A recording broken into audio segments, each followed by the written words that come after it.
Vidéo spéciale analyse de Cardano. Est-ce que Cardano et son actif, le ADA, pourraient être le prochain leader du bull run? C'est ce qu'on va voir ensemble dans cette vidéo numéro 15, en tout cas épisode numéro 15 de notre série. En bref, on va analyser Cardano sur les annonces qu'on a eues récemment et également sur l'analyse graphique pure et dure pour voir quelles sont les prochaines zones d'achat et les prochaines zones de vente pour Cardano. Où est-ce qu'on en est sur cet actif? Est-ce que c'est le moment d'acheter? Est-ce qu'il faut plutôt être prudent? Je vais vous partager mon avis dans cette vidéo. Juste avant ça, comme d'habitude, je voulais remercier toutes les nouvelles personnes et vous souhaiter à tous la bienvenue. Donc bienvenue à toutes les nouvelles personnes. Merci pour tous vos commentaires, tous vos retours. Ça me fait vraiment chaud au cœur, ça me fait plaisir. N'hésitez pas à me poser des questions, à me dire ce que vous en pensez également de cette vidéo et à me proposer les prochaines cryptos que vous voulez que j'analyse. Je vais faire RSR, je vais refaire ANKR, je vais faire Jasmy. Je les ai plus toutes en tête, mais j'ai déjà quelques cryptos voilà, qui m'ont été proposés en commentaire récemment. Si vous en avez d'autres, bah, n'hésitez pas à le faire, à mettre un petit pouce bleu en bas de la vidéo pour m'aider au référencement. Et nous, on est parti directement. Alors, d'abord les news du jour concernant ADA Cardano. J'en ai parlé ce matin, mais Grayscale propose à son tour un ETF ADA Cardano. On va pas se mentir, on est dans un monde capitaliste où les grosses institutions contrôlent le monde, contrôlent le marché, en tout cas c'est ma conviction. Et je suis convaincu que les grosses institutions, quand elles sont capables d'acheter tout en bas, c'est qu'elles ont l'objectif de revendre beaucoup plus haut. À partir de ce principe, quand les grandes institutions qui achètent sont les mêmes qui prennent des décisions comme la demande d'ETF, je suis convaincu qu'elles ne le font pas pour rien. Et donc, concernant Ada Cardano, je suis convaincu aujourd'hui que on a eu une grosse phase d'accumulation depuis mai 2022 jusqu'à novembre 2024. On a eu toute cette phase d'accumulation forte. On a cassé à la hausse cette zone. On a pullback dessus pour sortir le maximum d'acheteurs qui se sont excités en novembre-décembre, où il y avait de l'euphorie, où les gens se sont dit il y a Trump qui arrive au pouvoir, etc. Non, c'est un bull run sur 2025, blablabla. Bla bla bla bla. On a sorti tout le monde, on a dégoûté tout le monde, ou on est en train de dégoûter tout le monde. En attendant, il y a des grosses institutions qui sont en train de préparer le terrain pour faire passer des ETF sur l'année 2025. Que ce soit accepté ou refusé, au moment où il y aura la sentence qui tombera, ce sera une bonne indication soit pour les institutions de vendre, soit de continuer d'accumuler. Quoi qu'il en soit, quand on voit des grosses institutions qui accumulent énormément un actif et qui préparent des annonces fortes, c'est pas pour rien.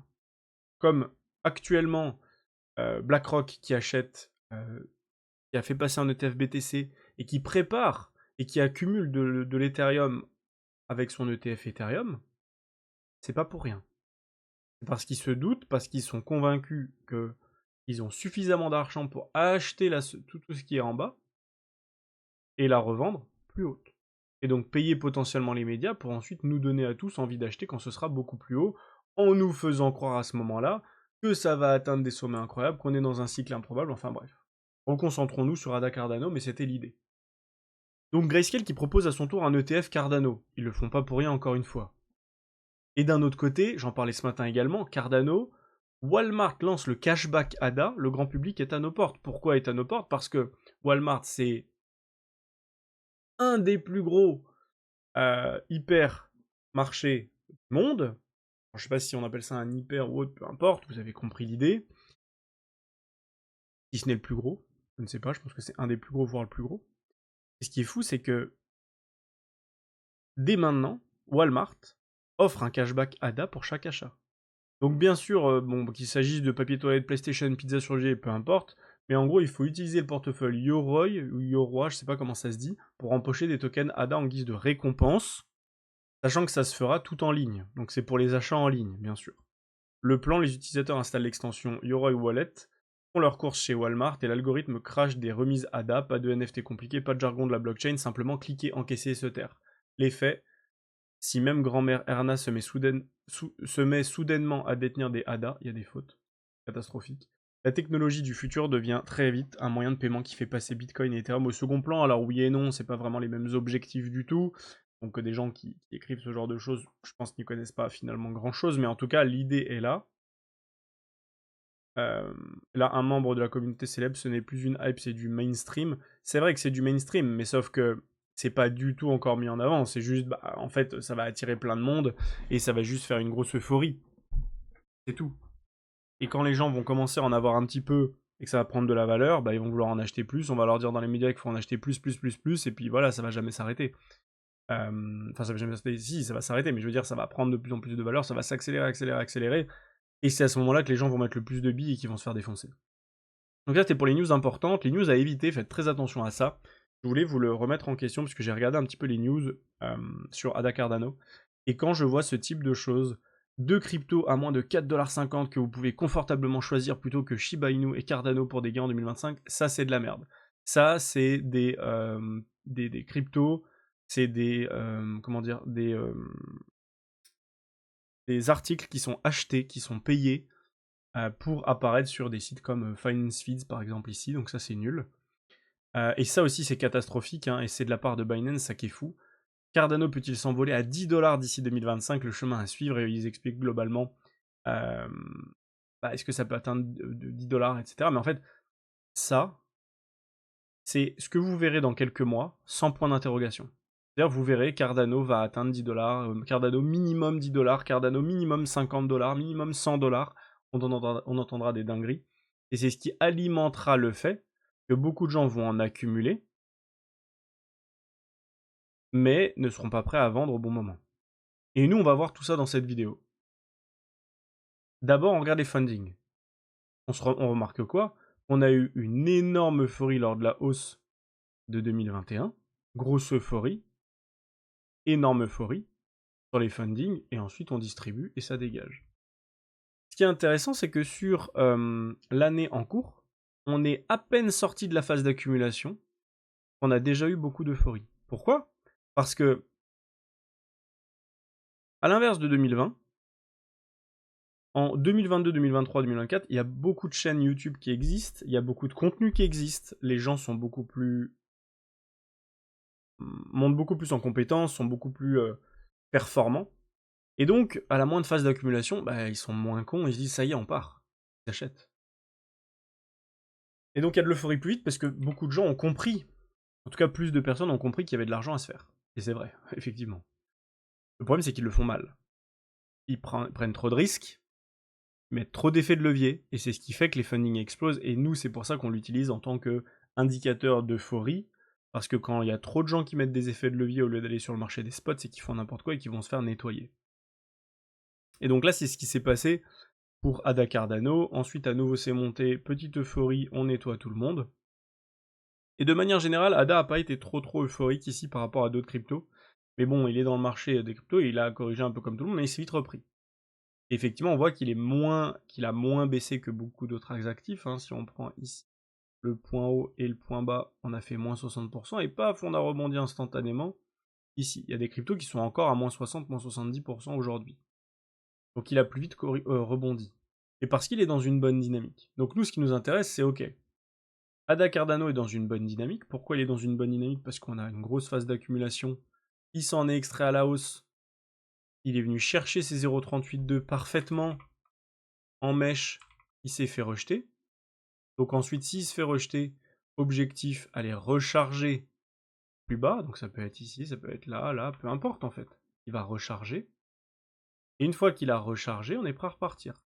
En fait, on va faire des mini-phases d'accumulation comme ça. On a fait la grosse ici. On monte, il y a trop de gens qui rentrent, on dégage les gens. On réaccumule, on fait en sorte que personne n'ait envie d'acheter, plutôt qu'on va attendre un petit moment pour que les gens qui achetaient en haut et qui sont en perte, ou qui sont break-even, qui finissent par se dire ah, finalement le marché des cryptos c'est catastrophique, ça va pas exploser, le cycle est différent, ça va pas, ça va pas, ça va pas. Ils vendent, et ensuite qu'on reparte. Pourquoi on veut que les gens vendent? Pourquoi ça nous pose problème si tout le monde achète maintenant? Parce que si vous avez 90% des gens qui, sur l'année 2025, sont censés acheter des cryptos, si 90% des gens qui vont acheter des cryptos, vous êtes ici, vous voulez leur vendre, bah vous voulez que ces mecs-là achètent le plus tard possible. Parce que si 90% des gens achètent maintenant, bah vous êtes là, vous allez devoir leur vendre ici. Sauf que vous voulez leur vendre beaucoup plus haut. Donc il faut que les 90% s'ils achètent là, il faut les faire paniquer pour les faire revendre. Et ensuite, quand le marché repart, leur redonner envie d'acheter en leur faisant croire ici, par contre, que c'est un nouveau cycle, que ça repart, que ça va aller beaucoup plus haut, que ça va être sûr que ça va atteindre les fameux 10$, etc. Et c'est comme ça qu'il faut réfléchir.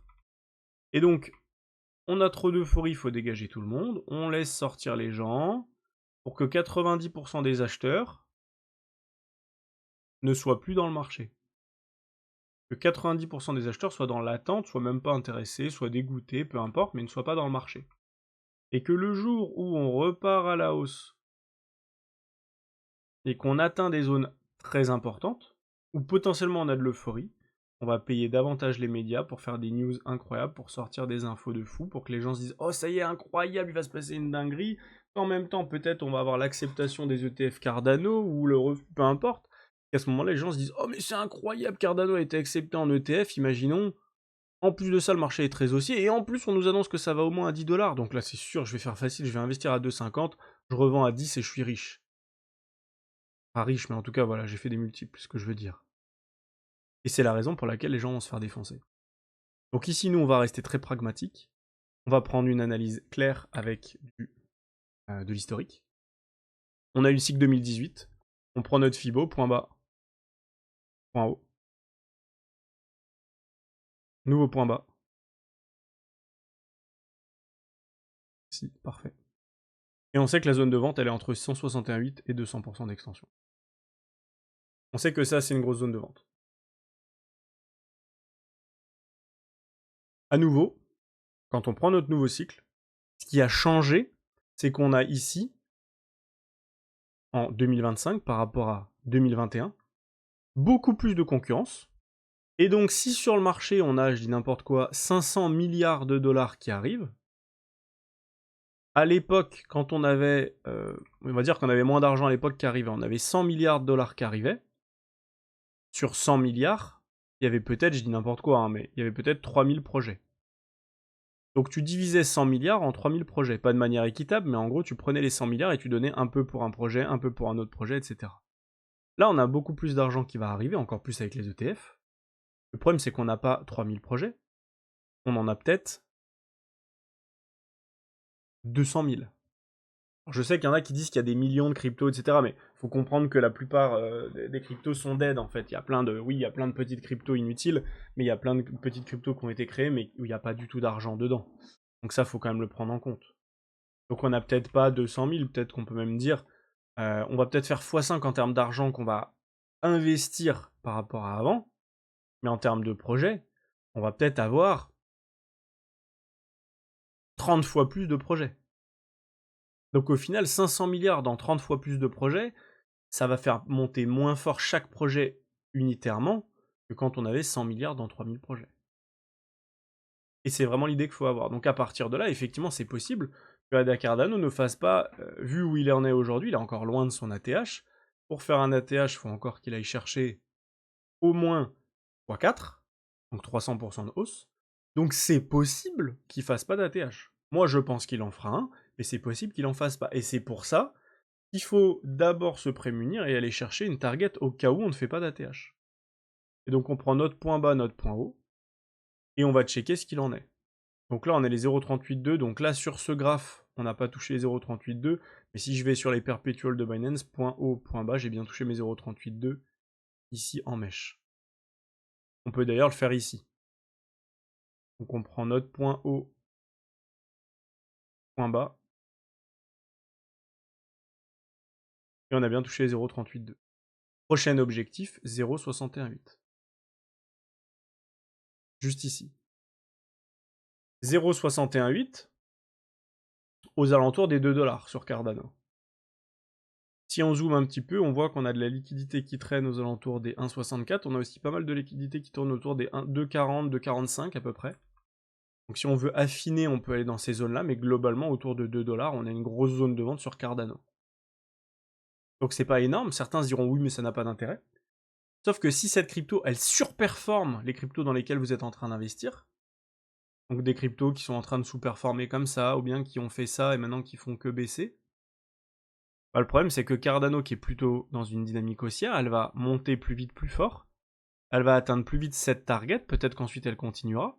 Mais en attendant, votre crypto, elle va mettre plus de temps à remonter, elle va monter moins fort, moins vite. Et donc vous pourrez faire des profits avec ADA Cardano, récupérer vos profits, ou une partie de vos profits, pour aller les réinjecter vers des cryptos qui sortiront de leur range, comme ça ou comme ça, et qui seront enfin extraites de leur range et qui seront prêts à accélérer, comme a accéléré ADA Cardano. Et donc à ce moment-là uniquement, vous voudrez rentrer ici. Donc voilà l'idée pour la première zone de profit. Maintenant, ce que j'ai dit, c'est que moi je m'attends quand même à un ATH sur ADA Cardano pour toutes les raisons qu'on a citées, concernant le fondamental, Walmart, etc., le l'ETF. Je pense qu'on est sur un cycle où beaucoup de très grosses cryptos vont essayer d'être emparés par les US, XRP, ADA Cardano, le Dogecoin. Et en fait, les ETF peuvent pousser à ça. Et donc, pour l'instant, j'ai l'impression que beaucoup de gens ne veulent pas acheter des cryptos comme ADA Cardano parce que c'est trop gros, ils n'ont pas de faire des perfs, ils n'ont pas envie de faire des petites perfs, ils veulent faire que des grosses perfs, des grosses perfs, des grosses perfs, donc ça les intéresse pas. Sauf qu'en attendant, on a un potentiel sur ADA Cardano d'aller chercher entre 161,8 et 200% d'extension. Et donc ici, entre 5,20$ et 6,37$. Et donc une grosse zone de vente aux alentours des 5$. Donc si on n'est pas trop con, 5,20$, on va se mettre un peu avant 5$. 4,80$, 4,90$. Au cas où. Et je pense que c'est une grosse zone de vente. Et donc ici, on est à 79 centimes, 80 centimes, ça nous représente à peu près x 6,5. Plus 560% x 6,5. Ce qui est colossal, les gens se rendent pas compte. Donc voilà l'objectif sur ADA Cardano, sur ce cycle. Maintenant, est-ce que du coup c'est le moment d'acheter ou pas? Bon bah c'est sûr que quand on prend du recul et qu'on comprend que là c'est une phase d'accumulation, tout ici, on a une grosse phase d'accumulation tout là, on va être plutôt en vert. Oui, on a une extraction. Mais est-ce que cette extraction est suffisante pour dire que ceux qui ont accumulé ici ont vendu? Pas du tout. Est-ce qu'on a eu l'euphorie nécessaire pour vendre? Ici, pas du tout. Est-ce qu'on a eu autant d'euphorie que là? Pas du tout. Là, on a eu un petit peu d'euphorie, mais beaucoup moins qu'à l'époque. Et surtout, sur l'ensemble du marché, on n'a pas touché nos zones de vente. Donc la probabilité de ne pas continuer la hausse est très très faible. On a tout qui est en place pour continuer de performer, même si beaucoup de gens sont en train ici maintenant de commencer à dire que c'est catastrophique, les gens changent d'avis, les gens ont peur. Les gens commencent à dire il faut faire que shorter, shorter, shorter, mais c'est la raison pour laquelle les gens se disent ça, que les grosses institutions vont avoir de moins en moins d'intérêt à aller chasser au sud. Et donc là, on essaie de vous faire sortir petit à petit parce que les gens sont devenus euphoriques sur ce mouvement. Donc là, ils sont rentrés tous ici. Faut les sortir. Si les gens restent accrochés, tant mieux pour eux, mais la plupart vont sortir. Et après, on repartira doucement mais sûrement, et jusqu'à ce qu'on fasse un truc comme ça. Bien sûr, ce sera plus volatile, on aura des plus grandes baisses et des plus grandes hausses, mais globalement, ça fera ça. Et les gens, à nouveau, ici, se remettront à acheter. Et quand ils entendront ATH sur Cardano, ils rachèteront, ils achèteront. Sauf qu'ils vendront pas du tout ici. Eux, ils vendront minimum à 10$, voire 20, 30, 50$. Donc en fait, ils vendront jamais. Et c'est la raison pour laquelle on va encore pouvoir vendre à leur place. Et c'est même eux qui nous achèteront les tokens qu'on va leur vendre. Donc voilà ce que j'avais à vous partager sur ADA Cardano. Les objectifs de vente pour moi sont: premier objectif 2$ si on veut avoir un portefeuille dynamique. Et à ce moment-là, on peut récupérer du profit sur ADA Cardano. Si jamais on a des actifs qui sont en train de sortir de phase d'accumulation, qui sont en train de se réveiller, à ce moment-là, on rentre, on réinjecte du capital sur ces cryptos. A l'inverse, si c'est pas le cas, on peut conserver du capital Cardano pour aller chercher notre target des 5$. Donc voilà pour cette vidéo en bref de Cardano, j'espère que ça vous aura plu sur cette analyse Cardano. Est-ce que c'est le leader du prochain bullrun? Moi je pense que ça fera partie des prochains leaders de ce bullrun. Donc j'espère que cette vidéo vous a plu, si c'est le cas, n'hésitez pas à me le faire savoir en commentaire, laissez un gros pouce bleu, abonnez-vous, et puis moi je vous retrouve demain pour une prochaine vidéo. Allez, ciao ciao.